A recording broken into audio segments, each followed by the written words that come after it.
Happy holidays to everybody that celebrates. If you know, you know. I should cut that part out of the video, but I'm gonna keep it in. Yo, what's going on, everybody? It's your boy Mercer Sports Historian back again with another video, and with the conclusion of the play-in tournament as of a few hours ago. We now have our official playoff matchup set, and in this video, I'm going to be going through them and giving my first round predictions. We made it. We made it to the NBA playoffs. We're here, and I'm excited. And listen, bro. Listen, I could write a whole spiel about the playoffs and how we made it. Hey, what's going on, everybody? It's your boy Mercer Sports Historian back again with another video. And this morning, because I know what time this is going out, I'm going to try to get this out before the first playoff game. But the NBA playoffs start today. Today is the official start of the NBA playoffs. The NBA play-in tournament has concluded as a few hours ago, and so we now know our full playoff bracket, our playoff matchups for every team in the first round.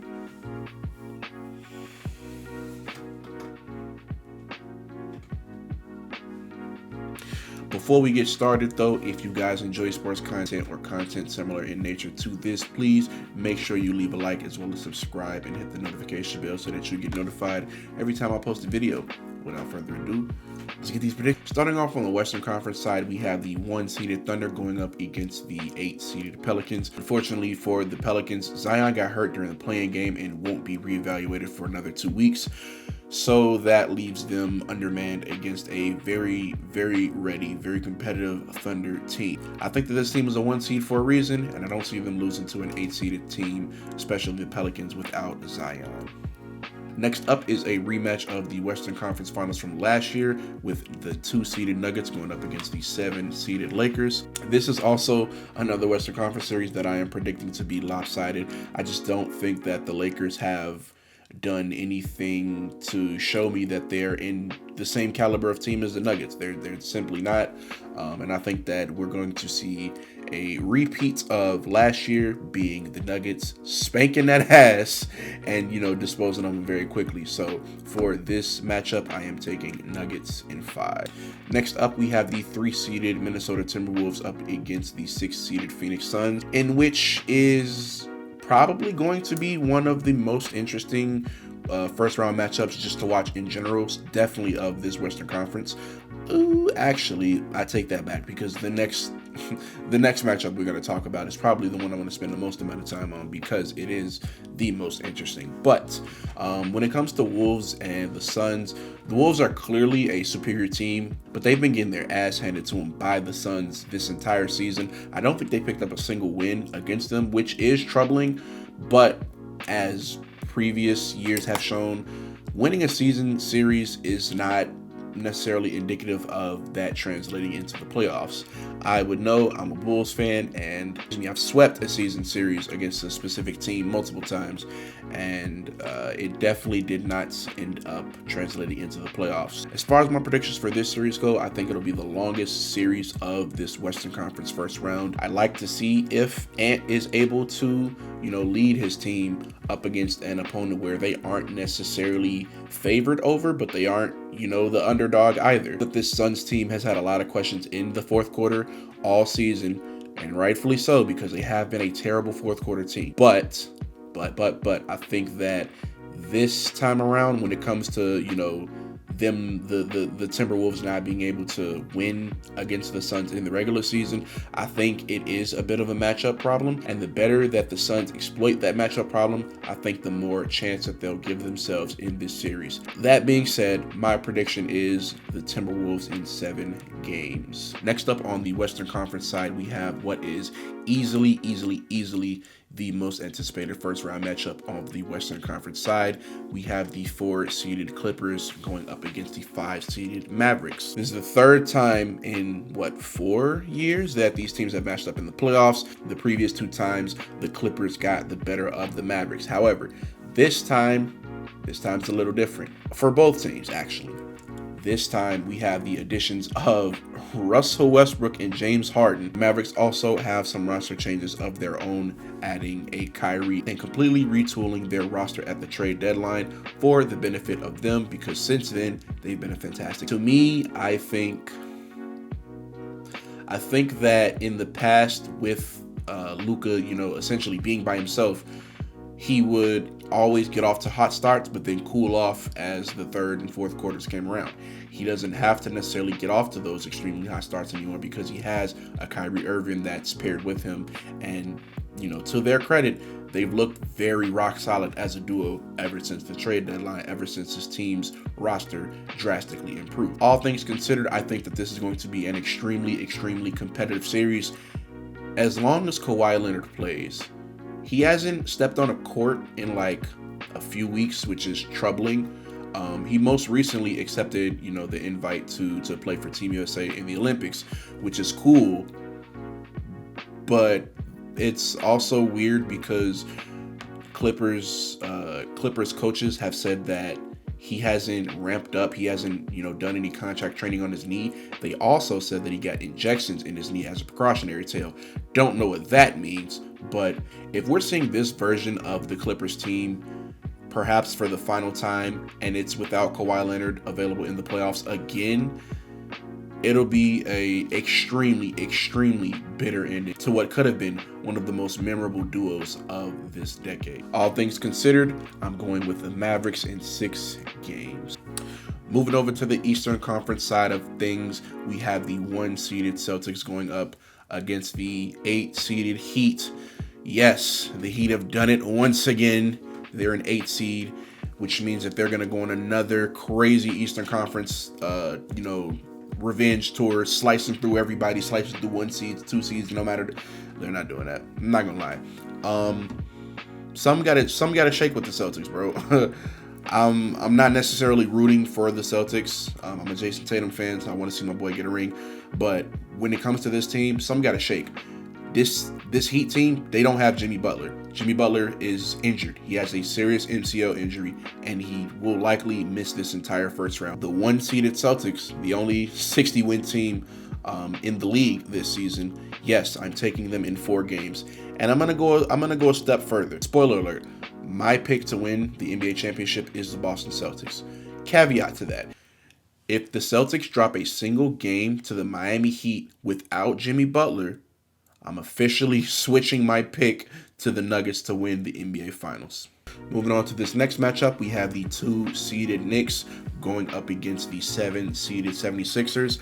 This matchup would have been an absolute banger if both teams are healthy. And I still think it's going to be a good series. It's just not going to be as good as what it would have been. A fully healthy Joel Embiid, them having DeAnthony Melton, them not having Kelly Oubre miss any time, versus a Knicks team with Jalen Brunson, fully rested up and healthy, Julius Randle, Mitchell Robinson inserted back into the starting lineup, OG Anunoby rested and healthy. That would have been a banger series, and I'm very disappointed that we're not getting that.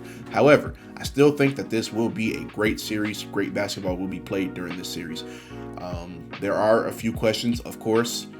What does this Knicks team look like in a playoff setting where the defense has to be a little bit tighter? Because Brunson is not going to be able to carry that entire offensive load. Same thing with the Sixers. Joel Embiid is coming back off of injury. He's clearly not 100%.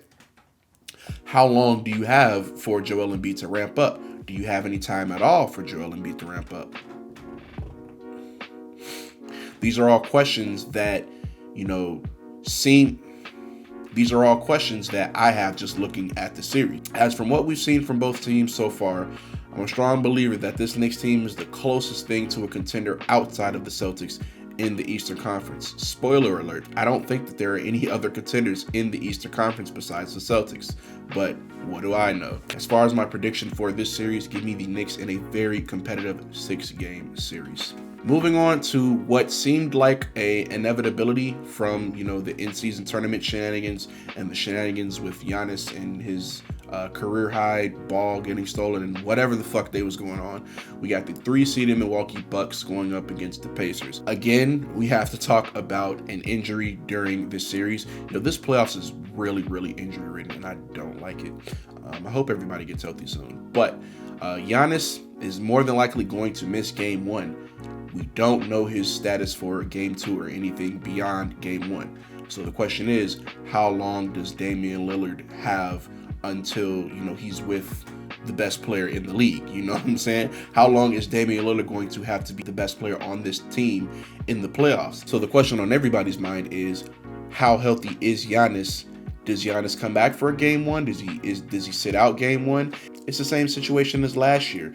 I believe that Giannis missed game 1. They dropped game 1, and they didn't necessarily have any time to waste, because I think that they had dropped 2 games, and then Giannis was inserted back into the lineup. And if you were anything like me last season, you thought that once Giannis got inserted back into the lineup, the Bucks would, everything would be right with the team. It wasn't, because even with Giannis inserted into the lineup, they were still losing games, and they lost the series with Giannis playing the final game. So listen, all I'm saying is I am taking the Bucks in this series. However, we saw it last year. The Bucks are not necessarily a team that's able to dig themselves out of a hole just with Giannis's presence being felt on the court, because there were rhythm issues last season. There could potentially be rhythm issues this season. With Giannis, I don't necessarily think that'll be the problem, but we've seen Damian Lillard be extremely inconsistent, and the rest of this team be extremely inconsistent during the regular season. The only person that's been consistent is Giannis, and he's out of the lineup. So now, throwing in a variable where he could potentially be inconsistent, it doesn't necessarily look good for this Bucks team. However, though, I think that this Indiana team is not necessarily the best opponent for the playoffs. I mean, don't get me wrong, their offense is fantastic, but there are things that I see in this team that a playoff team should not allow 140 points in regulation. That shouldn't be a normal thing. This Indiana defense is Swiss cheese. They can't guard shit. I'm taking Bucks in 6 for this series, but do not sleep on them Pacer boys, because they get out to an early lead. We saw what happened last year. Coming up on the final playoff series for this first round, it is probably the least anticipated one. However, I do think it'll be some very good basketball to be watched. It is Cavs Magic, the 4-seeded Cavs, going up against the 5-seeded Orlando Magic. I'm not necessarily looking for anything in particular besides I want to see how Paolo fares in his first playoffs. I want to see how Franz Wagner fares in his first playoffs. And also, looking at the Cavs, this is kind of a make or break playoff series for the Cavaliers, because they went out early to a Knicks team that a lot of people thought the Cavs should have beaten, handily, or should have at least put up a better fight against. Now we're in the second year of this Donovan Mitchell experiment, and them losing to a team like the Orlando Magic, who haven't been to the playoffs since the bubble, I want to say, them losing in the playoffs to a team like that, it doesn't bear well for the future of this team or for the future of Donovan Mitchell in a Cavs jersey to begin with. And that is what I think is the most important thing in this first round series. I think that depending on how far the Cavaliers make it into the playoffs is, when we'll find out what's happening with Donovan Mitchell and the Cavaliers. If they don't make it to an Eastern Conference Finals, I think that Donovan Mitchell is likely going to be in a New Jersey come next season. If they were to make it to an Eastern Conference Finals, I think that the front office would be more willing to give this experiment, with Donovan Mitchell, with Darius Garland, with Evan Mobley. I think they'd be willing to give it another shot. However, we're not talking about anybody else. We're talking about my predictions, and my predictions are Cavaliers in 6. I do like this young Magic team, but this is exactly what they are, a young team. They have 0 playoff experience. And I think that the playoff experience that the Cavaliers have, though limited, should fare well for them and give them the edge in this series. That's it for this video, man. I'm recording this literally right before I'm gonna go to bed, so I apologize if this video is all over the place, and I also apologize if it's a little short. Give me a break, all right? I'm trying to get this out like literally an hour or two before the playoffs start, so forgive me for that. If you guys enjoyed, again, make sure you leave a like, subscribe, do all that shit that I told you to do, and we'll see you in the next video.